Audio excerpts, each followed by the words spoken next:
Critical thing to realize is that if you don't sleep, you don't fly. Essentially, you never get there. And what's extraordinary about much of our society these days is that we are desperately sleep deprived. So let's now look at sleep deprivation. Huge sectors of society are sleep deprived, and let's look at our sleepometer. So in the 1950s, good data suggests that most of us were getting around about 8 hours of sleep a night. In the investigations that followed those disasters, poor judgment as a result of extended shift work and loss of vigilance and tiredness was attributed to be a big chunk of those disasters.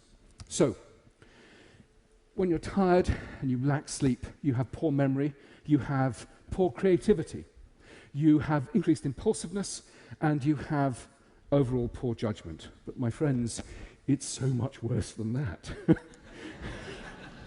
If you are a tired brain, the brain is craving things to make it up. So drugs, stimulants, caffeine represents the stimulant of choice across much of the Western world. Much of the day is fueled by caffeine, and if you're a really naughty, tired brain, nicotine.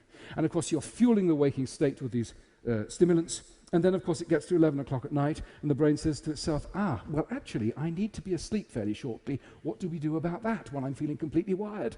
Well, of course, you then resort to alcohol. Now, alcohol, short term, once or twice, to use to mildly sedate you, can be very useful. It can actually ease the sleep transition. But what you must be so aware of is that alcohol doesn't provide sleep, a biological mimic for sleep. It sedates you. So it actually harms some of those neural processing that's going on during memory consolidation and memory recall. So it's a short-term acute measure, but for goodness sake, don't become addicted to alcohol as a way of getting to sleep every night. Another connection between loss of sleep is weight gain. If you sleep around about 5 hours of less every night, then you have a 50% likelihood of being obese. What's the connection here? Well, sleep loss seems to give rise to the release of the hormone ghrelin, the hunger hormone. Ghrelin is released, it gets to the brain says, I need carbohydrates. And what it does is seek out carbohydrates, and particularly sugars. So there's our link between tiredness and the metabolic predisposition for weight gain. Stress. Tired people are massively stressed. And one of the things of stress, of course, is loss of memory, which is what I'm sort of just then had a little lapse of. But stress is so much more. So if you're acutely stressed, not a great problem, but it's sustained stress associated with sleep loss that's the problem. So sustained stress leads to suppressed immunity. And so tired people tend to have higher rates of overall infection, and there's some very good studies showing that shift workers, for example, have higher rates of cancer. Increased levels of stress throw glucose into the circulation. Glucose becomes a dominant part of the vasculature, and essentially you become glucose intolerant, therefore diabetes too. Stress increases cardiovascular disease as a result of raising blood pressure. So there's a whole raft of things associated with the association between mental health, mental illness, and sleep disruption. We've known for 130 years that in severe mental illness, there is always sleep disruption. But it's been largely ignored. In the 1970s, when people started to think about this again, they said, yes, well, of course you have sleep disruption in schizophrenia because they're on antipsychotics. It's the antipsychotics causing the sleep problems, ignoring the fact that for 100 years previously, sleep disruption had been reported before antipsychotics. So what's going on?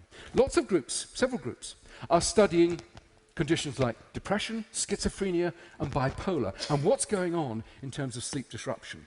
We have a big study, which we published last year, on schizophrenia, and the data were quite extraordinary. In those individuals with schizophrenia, much of the time they were awake during the night phase, and then they were asleep during the day. Other groups showed no 24-hour patterns whatsoever. Their sleep was absolutely smashed, and some had no ability to regulate their sleep by the light-dark cycle. They were getting up later and later and later and later each night. It was smashed. So what's going on? And the really exciting news is that mental illness and sleep are not simply associated, but they are physically linked within the brain. The neural networks that predispose you to normal sleep, give you normal sleep, and those that give you normal mental health are overlapping. And what's the evidence for that? Well, genes that have been shown to be very important in the generation of normal sleep, when mutated, when changed, also predispose individuals to mental health problems. And last year, we published a study which showed that a gene that's been linked to schizophrenia, which when mutated also smashes the sleep. So we have evidence of a genuine mechanistic overlap between these two important systems. Other work flowed from these studies. The first was that sleep disruption actually precedes certain types of mental illness. And we've shown that in those young individuals who are at high risk of developing bipolar disorder, they already have a sleep abnormality prior to any clinical diagnosis of bipolar. The other bit of data was that sleep disruption may actually exacerbate, make worse the mental illness state. My colleague Dan Freeman has used a range of agents which have stabilized sleep and reduced levels of paranoia in those individuals by 50%. So, what have we got? We've got, in these connections, some really exciting things. In terms of the neuroscience, by understanding the neuroscience of these two systems, we're really beginning to understand how both sleep and mental illness are generated and regulated within the brain.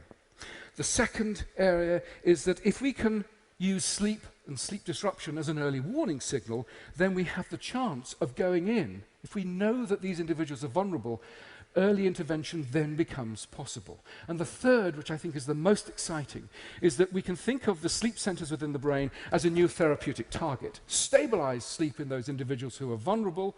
We can certainly make them healthier, but also alleviate some of the appalling symptoms of mental illness.